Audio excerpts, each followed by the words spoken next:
चुनारगढ़ राज्य में एक किसान रतन रहता था।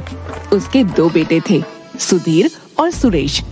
दोनों भाइयों का व्यवहार एक दूसरे से एकदम विपरीत था। सुधीर भोला भाला और सच बोलने वाला इंसान था, वहीं सुरेश अपने फायदे के लिए कुछ भी कर सकता था। समय और परिस्थिति के अनुसार वो अपनी ही कही बात को झूठा साबित कर देता था। अपनी बात से ऐसे बदलता था कि गिरगिट भी शर्मा जाए। सुधीर के भोले भाले और सच बोलने के स्वभाव के कारण हमेशा लोग उसका मजाक उड़ाते रहते थे। गुरुजी के पास लौटते समय, सुरेश, तू गुरुजी के पास झूठ क्यों बोला कि माँ बीमार थी, इसलिए तुम घर का सारा काम किए हो? मैंने गुरुजी का घर पर दिया गया काम नहीं किया था। अगर मैं सच बोल देता तो गुरुजी से मार भी खाता और सभी बच्चे मजाक उड़ाते सो अलग। लेकिन इसके लिए माँ को बीमार बताना ठीक नहीं है। अच्छा, तो सच बोलकर मार खाना ठीक है क्या? हम वैसा काम ही नहीं करेंगे कि हमें झूठ बोलना पड़े। दोनों भाई अपनी अपनी बातों को सही ठहराते हुए घर आ जाते हैं। आ गए बेटा, चलो खाना खा लो, उसके बाद खेत पर जाकर पिताजी को खाना और दवा पहुंचा दो। माँ, मुझे ठंड लग रही है, सुधीर को भेज दो। ठीक है, तो तुम घर का सारा साफ सफाई का काम कर दो, सुधीर खाना और दवाई लेकर चला जाएगा। ठीक है माँ, मैं ही चला जा रहा हूँ पिताजी के पास। ये ले और खाना खाकर जल्दी जा, वैद्य जी ने कहा है कि समय पर दवा देनी है। सुरेश खाना और दवा लेकर खेत की ओर चल देता है। रास्ते में कुछ दोस्त मिल जाते हैं और सुरेश उनके साथ खेलने लग जाता है। इधर खेत में ठंड ज्यादा पड़ रही थी। रतन को भूख भी लगी थी, लेकिन घर से कोई खाना लेकर अभी पहुंचा नहीं था। रतन बहुत देर तक इंतजार करता है। उसके बाद पानी पीने के लिए बगल की नदी के पास जाता है। तभी उसके दिमाग में एक झटका लगता है और उसे पैरालिसिस मार देता है। वो वहीं गिर जाता है। थोड़ी देर बाद वहाँ सुरेश पहुँचता है।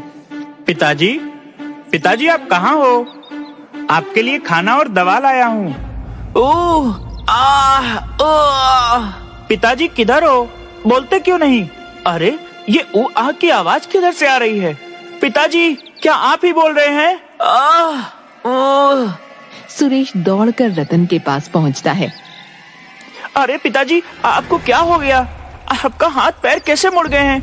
अरे कोई बचाओ! रामू काका, हरिया भैया दौड़कर यहाँ आओ, देखो ना पिताजी को क्या हो गया।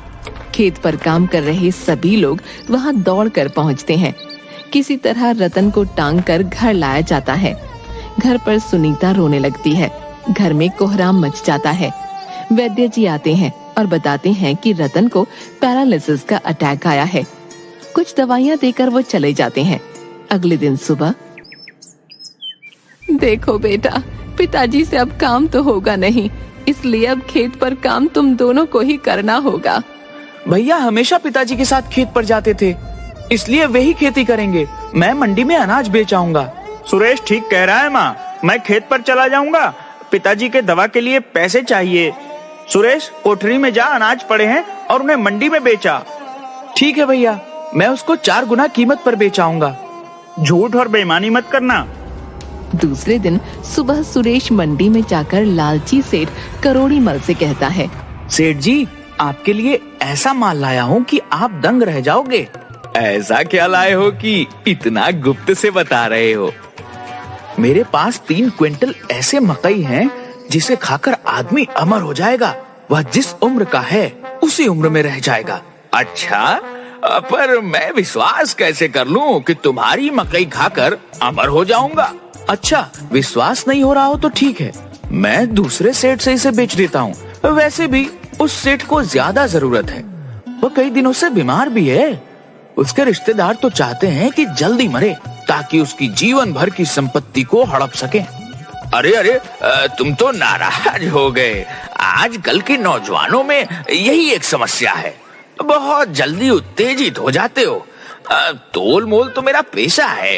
कितने में दोगे ये जादुई मकई? 7,000 मोहरे प्रति क्विंटल के हिसाब से पूरे 21,000 मोहरे लगेंगी। क्या 30,000 मोहरे प्रति क्विंटल मकई की कीमत 7,000 मोहर? धीरे बोलो सेठ, कोई सुन लेगा तो पीछे पड़ जाएगा। ठीक है सेठ, मैं चलता हूँ। आपकी जान की कीमत 30 मोहरे लायक ही है। दूसरे से 30,000 मोहरे आराम से दे देंगे इसके। अब बेटा तुम उत्तेजित बहुत जल्द हो जाते हो। अब मैंने कहा थोड़ा बहुत कम कर दो। अरे सेठ चलो 20,000 मोहरे लगेंगी। अगर हाँ हो तो बोलो, नहीं तो मैं अपनी बैलगाड़ी आगे बढ़ाऊंगा। एक पल रुको भाई, मैं अपने साला से पूछ लेता हूँ। अच्छा सेठ जी, एक बात बताइए कि आपका बेटा आपका व्यापार आपके बाद संभाल लेगा? अरे वही ठीक होता तो साला को बुलाता कारोबार संभालने के लिए। यानी आपके बाद आपके साला आपके जीवन भर की पूंजी का मालिक होगा। अच्छा, आपका साला मूर्ख है क्या? क्या बकते हो? वह व्यापार को दिन दुनी और रात चौगुनी बढ़ा सकता है। उसे हर नाफा नुकसान का ज्ञान है। तो वह चाहेगा कि आप अमर हो जाएं और वह जीवन भर आपके यहाँ नौकरी करे? नहीं नहीं, कभी नहीं चाहेगा। वो तो चाहता है कि कब मैं आंख बंद करूं और वह मेरे बेटे को बेदखल कर राज करे। ऐसा करो, तुम 20,000 मोहरे लो, मैं अपने आदमी से बोरिया उतरवा लेता हूँ। तुमने बहुत ज्ञान की बात बताई है। अब एक और ज्ञान की बात सुन लो सेठ जी, ये मकई जादुई है। ये किसी को पता नहीं चलनी चाहिए, नहीं तो कोई भी इसे चुरा लेगा और इसके जगह पर साधारण मकई रख देगा। और हाँ, एक एक दाना रोज इसमें से खाना है। सेठ करोड़ी मल से 210 मोहरों की मकई के बदले 20,000 मोहरें ठग कर सुरेश वापस अपने गांव चल देता है। इधर सुधीर अपने खेत पर हल चला रहा होता है। तभी उधर से जग्गी किसान आता है। अरे बेटा सुधीर, मैं जरा अपने बेटे को नानी के घर पहुंचाने जा रहा हूँ। तुम मेरा खेत जोत दो। ठीक है काका, आप जाओ, मैं आपका खेत जोत दे रहा हूँ। उधर सुरेश मंडी से लौट रहा था तो देखा कि सुधीर जग्गी काका का खेत जोत रहा है। अरे भाई, तू यहाँ क्यों काम कर रहा है? अपने खेत का काम पूरा हो गया क्या? नहीं भाई, वो जग्गी काका अपने बेटा को नानी घर छोड़ने गए हैं। उन्होंने कहा है कि पहले मेरा खेत जोत देना। अरे भाई, वो तो अपना काम करने गया हुआ है और तू यहाँ अपना काम छोड़कर उसका काम कर रहा है। शाम हो गया है, चला बैलगाड़ी पर बैठ, घर चलते हैं। दोनों बैलगाड़ी पर बैठकर घर चल देते हैं। अरे ये बैलगाड़ी पर मिठाइयाँ और जलेबियाँ किसकी हैं? इतने सारे नए कपड़े कहाँ से आए? अरे इसमें मेरे, तुम्हारे, माँ और पिताजी के लिए कपड़े हैं। उस पतीले में मिठाइयाँ हैं। तुमने अनाज बेचकर शौक के सामान खरीद लिए। इन चीजों की कोई जरूरत नहीं थी। अभी हमारे लिए सबसे जरूरी पिताजी की दवाइयाँ और पौष्टिक खाने हैं। अरे भैया, मैं दवा भी लाया हूँ। वैद्य जी के घर होते हुए आया हूँ। पूरे महीने का दवा लेकर आ रहा हूँ। 120 मोहरे वैद्य जी को देकर आ रहा हूँ। दोनों बातें करते हुए घर पहुँच जाते हैं। माँ सुनीता बाहर ही खड़ी दोनों का इंतजार कर रही थी। अरे सुरेश, तुम तो मंडी गए थे ना, फिर ये सुधीर कहाँ मिल गया तुम्हें? माँ, मैं मंडी से लौट रहा था तो देखा कि भैया अपना खेत छोड़कर जग्गी काका के खेत जोत रहा था। फिर मैं इसे गाड़ी पर बिठा कर ले आया। क्यों सुधीर, अपना काम छोड़ दूसरे का काम क्यों कर रहा था? वो माँ, जग्गी काका अपने बेटे को उसके नानी घर छोड़ने गए हैं। उन्होंने कहा कि थोड़ा मेरा खेत जोत दो। अच्छा, तो मना कर देते, बोल देते कि मुझे अपना काम है, मैं नहीं कर सकता आपका काम। ऐसे कैसे बोल देता? वह हमसे बड़े हैं, उन्हें हम इस तरह नहीं बोल सकते। माँ देखो, सुरेश अनाज बेचकर सारे पैसे का मिठाइयाँ और दवाई ले आया है। एक भी पैसा घर खर्च के लिए बचा कर नहीं लाया। ये पूरा सामान तो लगभग 500 मोहरों का लग रहा है। सुरेश सच सच बता, तूने ये पैसे कहाँ से लिए? कसम से माँ, मैं यह सारा सामान अनाज बेचकर ही लाया हूँ और यह 1500 मोहरे भी मेरे पास बचे हैं। सुरेश बताता है कि किस तरह लालची सेठ को उल्लू बनाकर वो 20,000 मोहरें ऐंठ कर लाया है। सुधीर सुरेश को समझाता है कि ये बहुत बुरी बात है, कल जाकर वो उसकी मोहरें वापस कराए। उधर राजा का रसोइया सेठ करोड़ी मल के यहाँ राशन लेने जाता है और मकई की वही बोरियों को गाड़ियों पर लादने को कहता है। महाराज जी, ये 3 बोरियां छोड़कर आप कोई भी मकई की बोरियां हमारे दुकान में से ले सकते हैं, पर मैं ये आपको नहीं दे सकता। अच्छा, तो अच्छी गुणवत्ता वाली मकई अपने लिए और राज्य के मालिक राजा के लिए सामान्य मकई की बोरी। देखो सेठ, कान खोलकर सुन लो, राजन के लिए यही मकई जाएगा। चाहे जो कुछ हो जाए, मैं ये बोरियां नहीं दे सकता।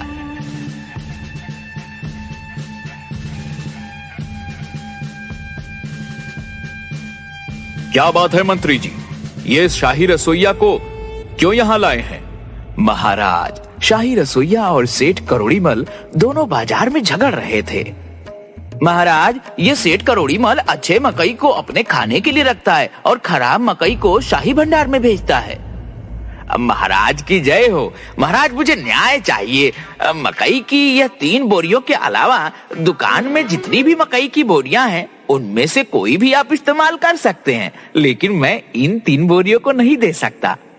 अच्छा, ऐसी क्या खास बात है इन 3 बोरी मकई में जो तुम हमें ये नहीं दे सकते? महाराज, ये जादुई मकई की बोरियां हैं। इसको सेवन करने से आदमी अमर हो जाता है। वह कभी बूढ़ा नहीं होगा, जिस अवस्था में है उसी अवस्था में रहेगा। इसे हमने एक किसान से 20,000 मोहरे देकर खरीदे हैं। महाराज, दुनिया में ऐसी कोई चीज नहीं है जो इंसान को अमर बना दे। यह सेठ झूठ बोलकर हमें बहला रहा है। 200 मोहर के मकई को 20,000 मोहर में कौन बुद्धू खरीदेगा? उस किसान को बुलाओ, दूध का दूध और पानी का पानी हो जाएगा। सैनिक सेठ करोड़ीमल के बताए हुए हुलिये पर सुरेश को पकड़कर राजा के पास पेश करते हैं। राजा के पास सुरेश सच सच बता देता है कि वो करोड़ीमल से पैसा ठगने के लिए ऐसा करके आया था। सुरेश, तुमने बेईमानी और चालाकी से सेठ का मोहरे हट लिया है। इस अपराध के लिए हम तुम्हें 3 साल के कारावास की सजा सुनाते हैं। साथ ही करोड़ीमल को लालच न करने का चेतावनी दी जाती है। महाराज की जय हो। मेरा नाम सुधीर है और मैं इसका बड़ा भाई हूँ। महाराज, हमारे गुरुजी बताए हैं कि अपराधी अगर अपनी गलती को स्वीकार कर ले तो उसे सुधारने का अवसर अवश्य प्रदान करना चाहिए। बातें तो बहुत अच्छी और समझदारी वाली करते हो बालक, लेकिन अपराध की सजा तो मिलनी ही चाहिए।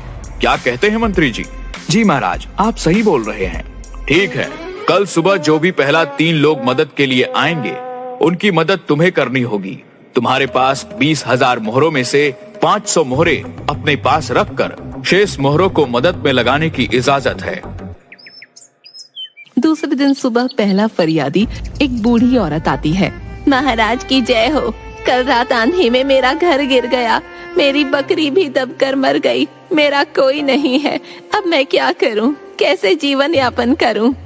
बताओ, इनकी मदद कैसे करनी चाहिए? महाराज, इसे 5,000 मोहरे दे देते हैं। सुधीर, तुम क्या कहना चाहते हो? महाराज, मुझे लगता है कि 2 और फरियादी को पहले सुन लेते हैं। हो सकता है कि उन्हें इनसे ज्यादा की जरूरत हो। बहुत अच्छे, और फरियादी बुलाए जाएं। महाराज की जय हो। मैं एक राजमिस्त्री हूँ। मुझे काम 10 दिन बाद मिला है। 3 दिन से बैठा हूँ। 10 दिनों के घर खर्च के लिए कुछ मदद मिल जाती तो बहुत कृपा होती। ठीक है, अभी बाहर प्रतीक्षा करो। तीसरा फरियादी को बुलाया जाए। महाराज की जय हो। मैं एक पुजारी हूँ। मेरे मंदिर की कुटिया में अनाथ बच्चे रहते हैं, लेकिन जंगली जानवरों के आतंक से परेशान हूँ। आप कार्य तो बहुत ही अच्छा कर रहे हैं पुजारी जी। बताइए, हम कैसे सहायता करें आपकी? कृपया मेरे मंदिर के प्रांगण को पक्की 4 दीवारी घिरवाने की व्यवस्था की जाए और बच्चों की देखभाल करने के लिए एक आदमी की व्यवस्था की जाए। अब बताओ, इनकी मदद कैसे किया जाए? महाराज, इन सभी को बचे हुए 19,500 मोहरों में से मोहरे बांट कर दे देते हैं। सभी की जरूरत पूरी हो जाएगी। सुधीर, तुम्हारा क्या विचार है?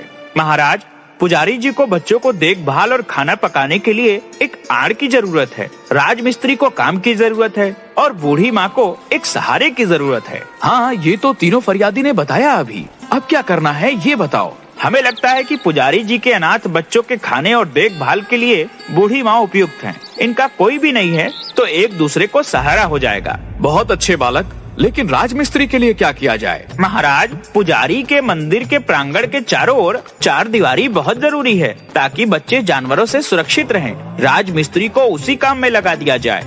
बहुत अच्छा। सेठ करोड़ीमल के बचे हुए मोहरों को मंदिर में दान कर दिया जाए ताकि उससे बच्चों का भला हो सके और 4 दीवारी के लिए काम आए। वाह, मैं तुम्हारे न्याय से बहुत प्रसन्न हुआ। तुम्हारे भाई का सजा माफ किया जाता है और तुम्हें मंत्री जी का सहायक नियुक्त किया जाता है। हमें ऐसे ही नेक दिल और ईमानदार आदमी की जरूरत है।